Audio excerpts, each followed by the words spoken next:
beloved, Boss Mike, Cervera. Nako! Takot na ang kampo ni Sara Duterte. Ay, nako, lalong madidepress si Alan Peter Cayetano dito. Oo, dito nga ho mga kababayan, sa tax record, etong mahiwagang box ng BIR, galing sa BIR, ay pinababalik na ho sa Senado at ito ay pagbobotohan sa Lunes. Pasok! Desisyon ang Senate Impeachment Court sa July 20 kaugnay ng kahilingan ng prosecution panel na ipatawag at ilabas ang Tax, Bank at Anti-Money Laundering Council records. Nako! Yan na mga kababayan ko, Teresita Tan. Cecil Leona, Marian Tomas, Seni Mastril, Manoy Sunito, nakahabol. Syndicate! Alam mo na, syndicate sa mga susunod na panahon, kailangan ko ang tulong. Oo, makukulong na daw ako eh. Ididemanda na raw ako, may demanda raw ako. Sa paninirang puri daw. Sa wala namang puri, na si Sara Duterte. Maria Inoue, Hernandez Pagadora, mag-like muna kayo. Eto na. Ricardo, Ricardo Makawiwil. Makawiwili. Mag-like na kayo. Romeo Cano. Lemon Tea. Mag-like na kayo! Hindi kayo nagla-like eh. Yan na. Ni Vice President Sara Duterte at ni Attorney Mans Carpio. Ayon ho sa presiding officer na si Senator Chis Escudero, nagkasundo mga senator judge na pag-aralan muna ng mabuti. Ate Evangeline. Ilang panahon na lang, nandyan na kami sa Hong Kong. Itataon namin na Sunday, Ang mga komplikadong issue bago magpasya sa hiling na Sabina. Sinabi ho ni Senator Cheese na bibigyan din ng pagkakataon ng dalawang panig na sagutin ang mga katanungan ng mga senador bago ilabas ang desisyon. Nakaw! At ito pa mga kababayan ko, pasok! Defense team tinawag na fishing expedition ang hiling na kunin ang bank at tax record ni VP Sara. Paano ba naman naging fishing expedition yan? Ano ba naman kayo? Meron ngang investigasyon na nangyari. Na eto nga ho, si Sara Duterte ay maraming pera na dumadaloy sa kanyang bank records kasama si Mans Carpio. Daloy ang bilyon-bilyong kwarta. Anong sinasabi niyong fishing expedition? Hindi nga maipaliwanag. Kaya bilang malaman ng mga taong bayan ang katotohanan dyan, kailangan natin ng records talaga kung tugma ba sa inyong mga kayamanan ang inyong mga binabayarang mga tax. Nakuha nyo mga kababayan? Normal lang yun! Alam nyo na, mga kababayan ko, Valdez Violeta, alam nyo na ang kampo ni Sara puro na lang ito, mga kababayan, technicalities. Nakuha nyo, mga kababayan? Ang gawin na lang ng mga, dali, pwede bang i-record ko? Wala yung cellphone ko. Ang gawin na lang ng kampo ni Sara Duterte, mga kababayan. Wait lang, kukunin ko yung cellphone ko, mga kababayan, Kukunin ko. Eto muna tayo. Kay Sara Duterte, panoorin nyo muna, kukunin ko lang. Yan. Make an assassination threat to the president. Sila lang nagsasabi niyan. Sila lang nagsasabi may assassination. Sila nagsasabi may assassin, may gunman. Next po, GDB. Not say that. Huwag ka mag-alala, ma'am, sa security ko. Kasi may kinausap na ako na tao.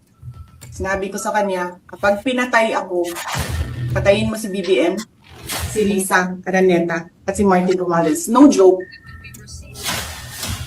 No joke. Nagbilin na ako, ma'am.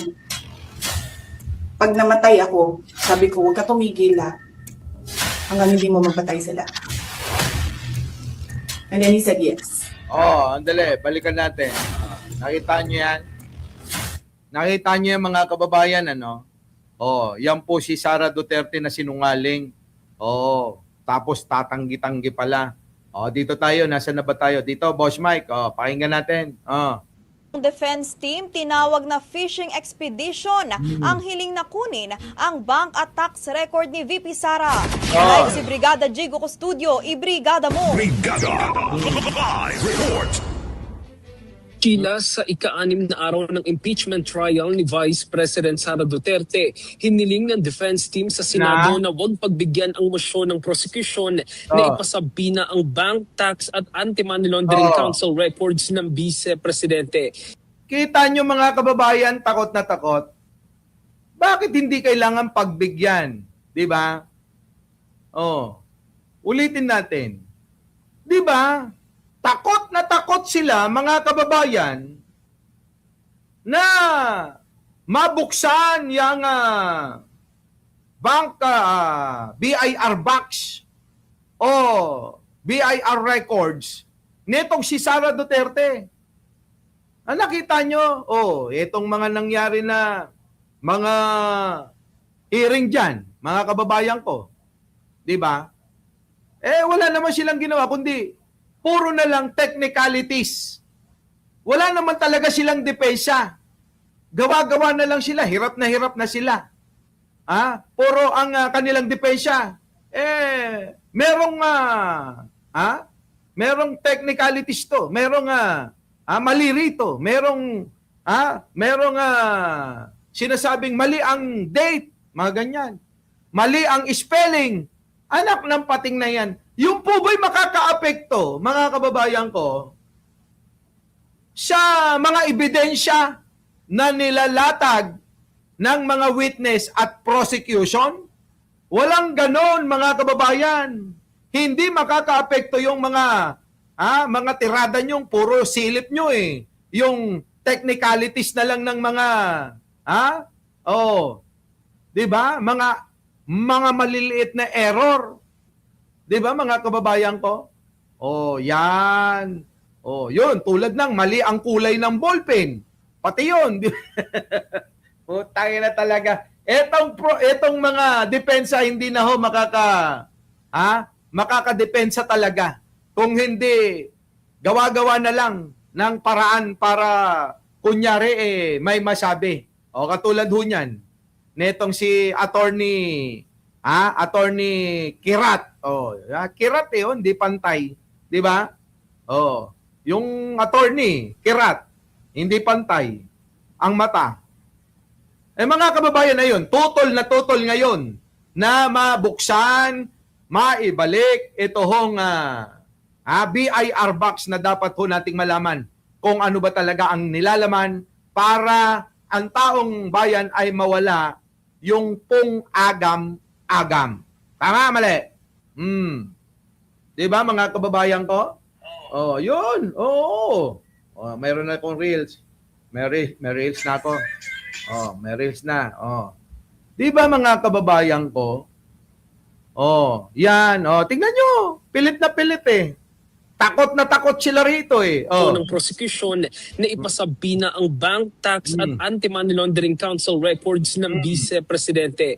Sa oral argument, sinabi ni defense lawyer Attorney Michael Powa na ituturing na fishing expedition ang naturang hiling dahil aniya naghahanap lamang ang prosecution ng posibleng ebidensya ng walang umanong sapat na batayan. Kita nyo, wala daw sapat na batayan eh. Nandun na nga, hindi nga may paliwanag yung kanyang mga itinatagong ari-arian. Diba? Hindi nga tugma-tugma yung nasa salin niya. Attorney, spade naman eh. Ahitin mo nga yung nakalitaw na konti na yan. Para hindi ganyan. Masyadong na-emphasize tuloy yung mata mo. Na para bang merong parang sinabi sa kanan o sa kaliwang mata.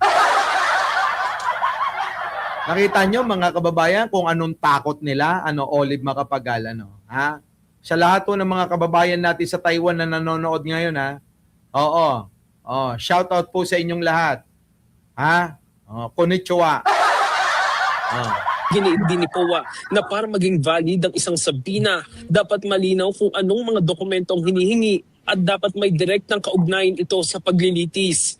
Ayun na nga lahat na nga. Sa attorney, wag na, tama na. Hindi na uubra yan. Lahat.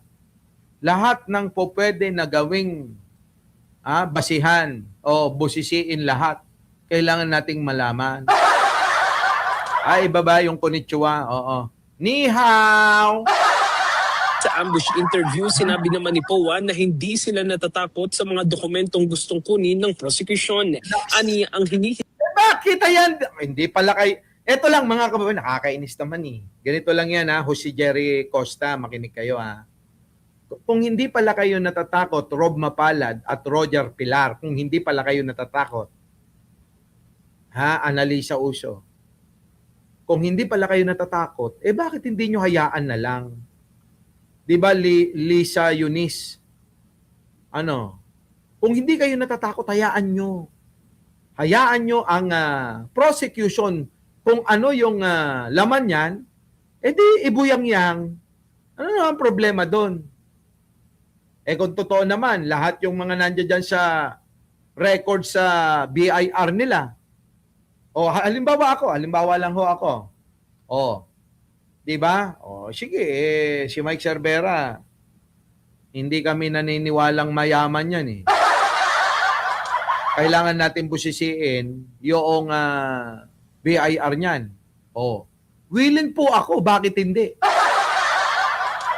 Saan kaya kinukuha yung niyan?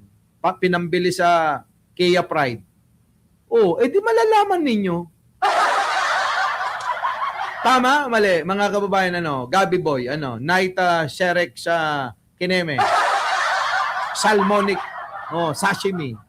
Siyempre, mga kababayan, kung wala kayong tinatago, kung wala kayong kailangan na protektahan, kung walang makikita, bakit kayo matatakot? Di ba? Halimbawa, ako, pagka sabi nila meron ka daw galis, maghubad ka nga. Siyempre, mga kababayan, maghuhubad lang ako kung babae yung kasama ko.